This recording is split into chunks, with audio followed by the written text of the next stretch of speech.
متابعني هيلاقي ان كتير جدا براجع موبايلات من الفلاج شيبس القديمه دي، وده لانها معظم الوقت بتديني فعلا اعلى قيمه مقابل السعر مقارنه بكل الموبايلات اللي في نفس سعرها لكن من الفئه المتوسطه.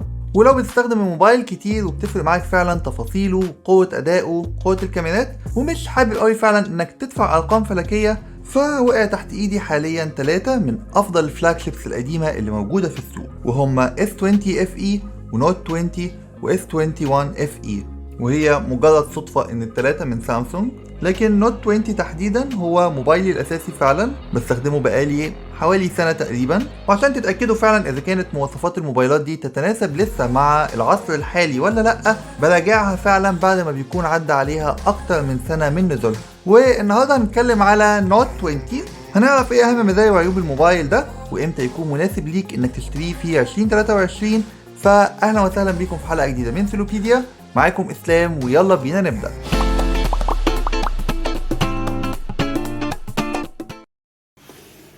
نوت 20 و20 الترا هما اخر موبايلات تنزل من فئه النوت، بعد كده مفيش فئه نوت تاني، خلاص بقت اس فقط. فنوت 20 اللي معانا النهارده يعتبر ارخص واحدث نوت ممكن تجيبه من سامسونج حاليا. ولو بتشتري موبايل سامسونج من بره مصر لازم تاخدوا بالكم من الليبل ده. سامسونج بتحاول بالليبل ده انها تتغلب على جشع التجار، فاحيانا بيكون مطلوب منك تفتح الموبايل وتستخدمه ولو لفتره بسيطه جدا في البلد اللي انت مشتريه منها قبل ما تاخده تاني معاك لبلدك. وهو ده الموبايل، هو اول حاجه بتظهر لك لما بتفتح العلبه. وتحت الموبايل هنلاقي مجموعه محترمه جدا جدا من الاكسسوارات اللي بطلنا نشوفها بتنزل مع اي موبايل حاليا. اللي شاف مراجعتي الاس 20 واس 21 اس اي هيتفاجئ فعلا من فرق الاكسسوارات اللي موجوده هنا. عندنا شاحن سوبر فاست شارج من سامسونج، هو شاحن 25 واط مش سريع قوي يعني. سامسونج طول عمرها متاخره شويه في سرعات الشحن. وسوكت الشاحن تايب سي مش تايب اي المعتاد، وبالتالي كيبل الشحن اللي جاي مع الموبايل طبعا هيكون من تايب سي لتايب سي. في كيبل مفيش عليه اي ليبل لكن برضه صناعة في فيتنام. تقريبا سامسونج الشركة الوحيدة اللي مش كل موبايلاتها ومش كل اكسسواراتها بتكون صنعت في الصين، وده شيء كويس جدا.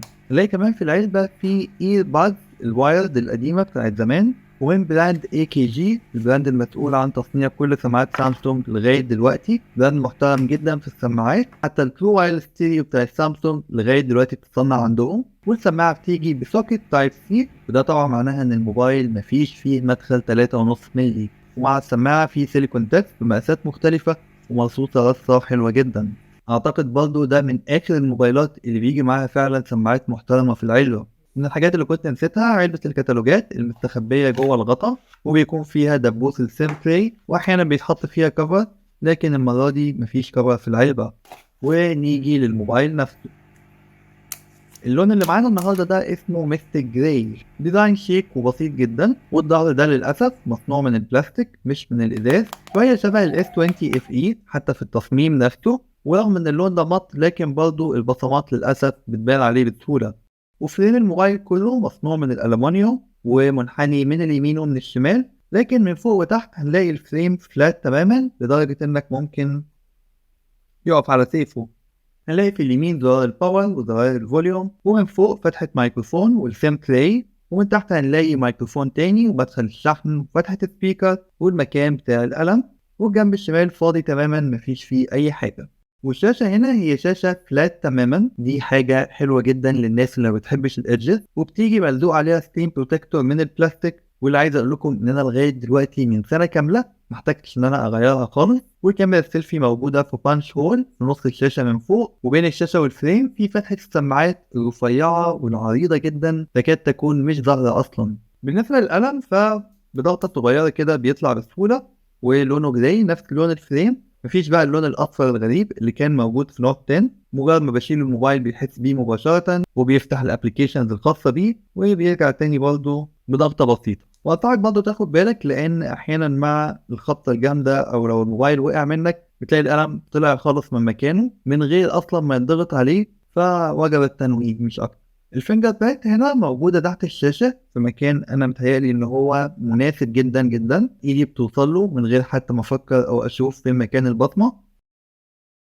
والبصمة دي من نوع التراسونيك مش بصمة اوبتيكال، فمش سهل ان يضحك عليها. تقدر تسجل 4 صوابع بس، وسريعة لكن مش الأسرع مقارنة ببعض البصمات الأوبتيكال العادية في موبايلات تانية كتير من شاومي وواوي، فتعتبر هي أبطأ منهم شوية. كمان الفيس انلوك هنا في الموبايل هنلاقي ان هو بيتسجل بسرعه جدا، لكن مش بيفتح بسهوله دايما، ومش بيفتح من اول مره. لو الموبايل بعيد شويه او قريب شويه او مايل شويه، كل ده بيخليه ما يفتحش. فالفيس انلوك مش من احسن الحاجات اللي تعتمد عليها في الموبايل ده. بالنسبه للشاشه، هي شاشه 6.7 انش سوبر اموليد فول اتش دي بلس.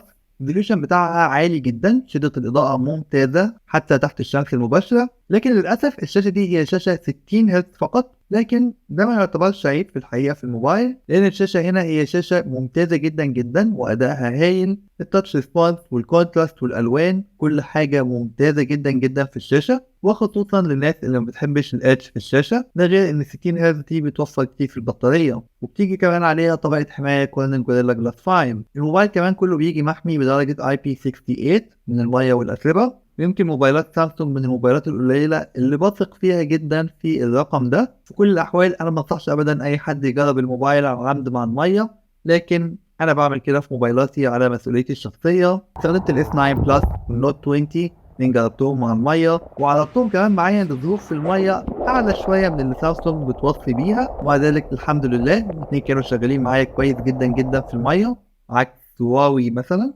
لكن لازال برضه ما انصحش حد ان هو ياخد الريسك ده، لان لو لا قدر الله الموبايل دخلت له ميه وارد جدا ان هو ما يتصلحش داخل الضمان، فبرضه وجبات تنويه. السورس الموبايل هنا بيشتغل ستيريو، بيستخدم السماعة اللي تحت مع سماعة المكالمات عشان يطلع صوت ستيريو قوي ومحترم جدا، وكمان مع الدولبي اتموس تقدر تستمتع بيه لو بتسمع مزيكا او بتتفرج على فيديو. وبالنسبة لأهم ميزة وأهم فيتشر تيجي في الموبايل ده، واللي هي محطوطة على علبته بشكل واضح جدا، هو القلم. رأيي الشخصي إنك لو أول مرة تجرب نوت، فالاختراع ده في الأول بيكون مبهر جدا، وبعد كده موضوع الإبهار ده بيبقى معتمد على استخدامك الفعلي للموبايل. وبالنسبة لاستخدامات قلم النوت بشكل عام، ده محتاج حلقة لوحده، ده محتاج فعلا حلقة كاملة لوحده. لكن باختصار ممكن نقول إن القلم ده بيعمل 3 حاجات أساسية. أول حاجة تقدر تستخدمه عشان تعمل هوفرنج كده على الشاشة، تقدر إنك تستخدمه كماوس أو أداة اختيار دقيقة، وفي أوبشنز كتير تقدر تعملها بالهوفرنج ده.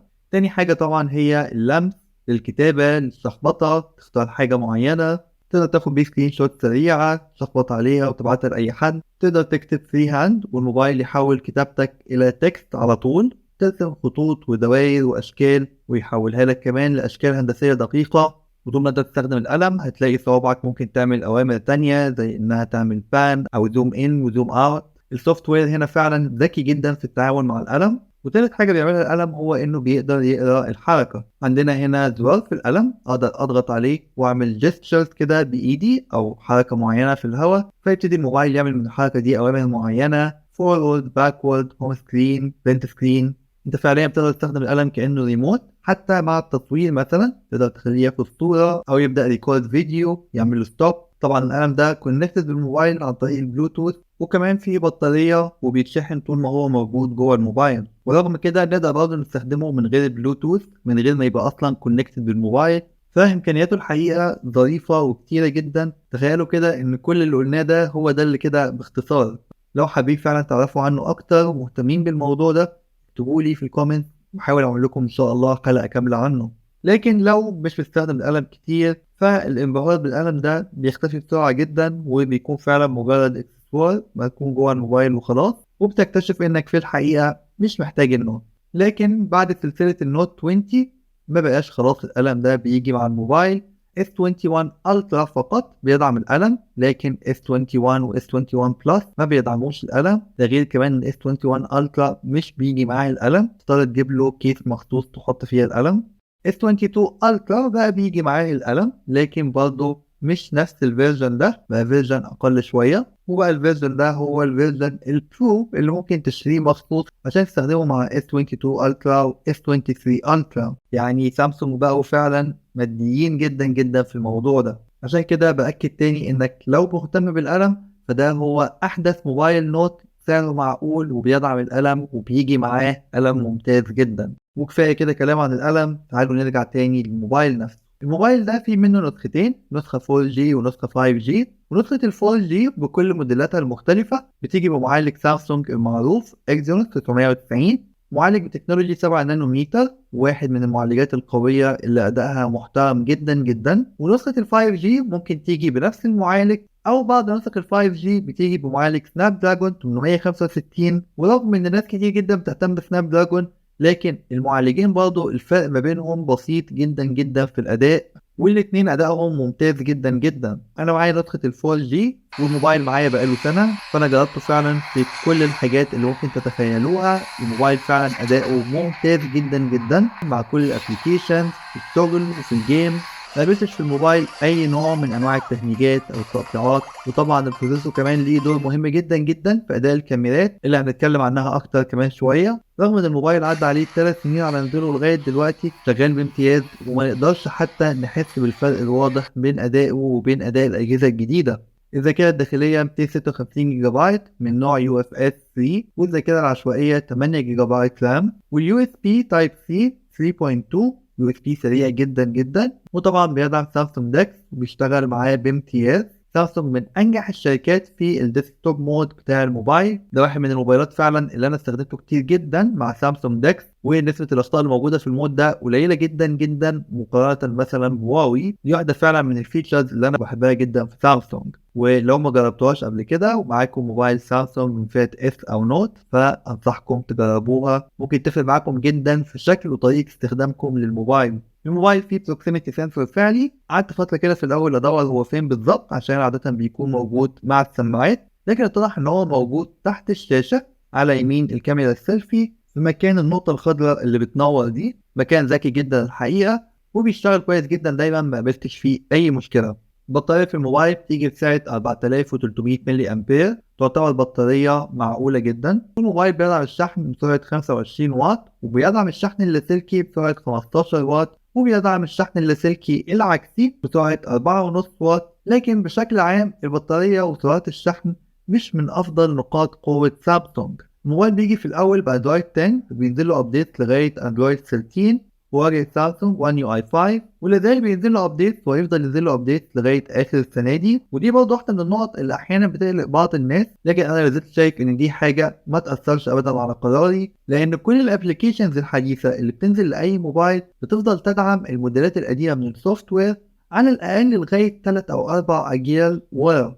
مش هيحصل مثلا انك تقابل ان في ابلكيشن مش راضي ينزل عشان السوفت وير قديم، فما انصحكوش ابدا ان انتوا تقلقوا من النقطه دي. وخصوصا ان الموبايلات الحديثه اللي في نفس سعر الموبايل ده من فئه الاي والام من سامسونج مش هيدوكوا ابدا نفس الاداء لنفس المده دي بعد 3 او 4 سنين. غالبا بيكون ادائهم اقل كتير، ومواصفاتهم كمان اقل بفرق واضح. دي تقريبا كانت اهم مواصفات الموبايل. لكن نيجي دلوقتي لواحدة من أهم المواصفات والمزايا، وهي الكاميرات. الموبايل بيجي بثلاث كاميرات في الظهر. الكاميرا الأساسية هي كاميرا 12 ميجا بكسل، حجم سنسور معقول جدا 1/1.7 إنش، وفيها تثبيت بصري وأوتو فوكس ديوال بكسل. أما الكاميرا التانية فهي كاميرا تيليفوتو 64 ميجا بكسل، وحجم سنسور الكاميرا دي كمان أكبر بفرق بسيط جدا من الكاميرا الأساسية. وفيها الزوم 3x هايبر زوم وبيوصل لغاية 30x، وبرضه فيها تثبيت بصري وأوتو فوكس. أما الكاميرا التالتة فهي كاميرا الألترا وايد 12 ميجا بكسل، وحجم السنسور بتاعها معقول جدا 1/2.5 إنش، وبتيجي بزاوية عريضة جدا 120 درجة، لكن مفيش فيها أوتو فوكس ولا تثبيت بصري. أما الكاميرا السيلفي فهي كاميرا 10 ميجا بكسل وبسنسور 1/3.2 إنش، وبرضه فيها ديوال بيكسل أوتو فوكس، لكن طبعا مفيش فيها تثبيت بصري. لو رجعنا للكاميرا الأساسية هنلاقي إن هي بتدينا نتائج هايلة جدا جدا جدا في الشمس، صور شارب ومحترمة، HDR عالي، ألوان ممتازة. نتائج التصوير بيها في الإضاءة القوية فعلا ممتازة جدا جدا. وكاميرا التليفوتو برضو أدائها هايل جدا في الشمس، ومفيش فرق واضح بين ألوانها وبين ألوان الكاميرا الأساسية، ونتائجها في الزوم لغاية 10x ممتازة جدا جدا، والتثبيت البصري فيها شغال بامتياز حتى مع 30x. كاميرا الالترا وايد برضه بتدينا نتائج محترمة جدا جدا في الشمس، والوانها برضه قريبة جدا من الكاميرا الاساسية، وان كان ال HDR فيها بيكون ضعيف نسبيا عن الكاميرا الاساسية. وحتى الكاميرا السيلفي نتائجها ممتازة جدا جدا في الشمس، صور شارب، الوان واضحة، سكين تونز ممتازة، فادائها ممتاز ويعتمد عليها فعلا. اما بالنسبة للتصوير في الاضاءة المنخفضة فالكاميرا الأساسية لازالت بتدينا نتائج ممتازة، صور شارب وتفاصيل واضحة، وإن كانت أحيانا النويز بتكون عالية شوية، لكن التصوير بالنايت مود بيخلي النويز تختفي تماما وتدينا صور أحسن بكتير. كاميرا التليفوتو كمان أدائها معقول جدا جدا في الإضاءة المنخفضة، وإن كان الفوكس بيكون صعب شوية، وتفاصيل الصور في الإضاءة المنخفضة برضه بتكون ضعيفة نسبيا. وحتى كاميرا الألترا وايد تدينا نتائج معقولة جدا جدا، صور واضحة وألوانها ممتازة، وإن كانت التفاصيل بتكون أقل كتير من الكاميرا الأساسية. وبرضه استخدام النايت مود مع أي كاميرا منهم بيدينا نتائج أحسن بكتير، بتاخد وقت أطول في التصوير لكن النويز بتكون أقل والتفاصيل بتكون واضحة بشكل أفضل.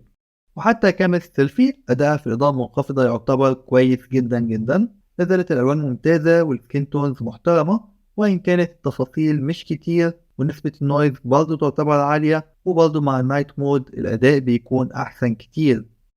بالنسبة لتصوير الفيديو فالموبايل بيقدر يصور بالثلاث كاميرات الخلفية، صور فيديو فول اتش دي و 4K من 30 لغاية 60 فريم في الثانية، والكاميرا بتستخدم التثبيت البصري والتثبيت الإلكتروني، ونتائج تصوير الفيديو بالكاميرا الأساسية هايلة جدا جدا. لا زال التنقل بين الثلاث كاميرات مش بيديني فرق ألوان واضح قوي بين الثلاث كاميرات، لكن للأسف التنقل ما بينهم بيكون ملحوظ نسبيا. أقدر كمان أصور 8K سرعة 24 فريم في الثانية لكن بالكاميرا الأساسية فقط، ونتائج محترمة وممتازة ويعتمد عليها.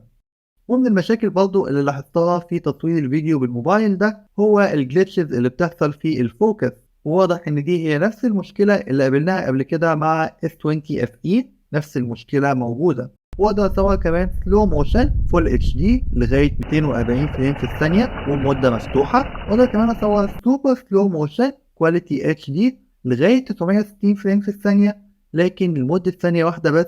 وبرضه مش بسهولة قوي اقدر ان انا اتحكم في بداية ونهاية تصوير السوبر سلو موشن، لكن اللي اكيد ان النتائج بتاعته مبهرة ومحترمة جدا جدا.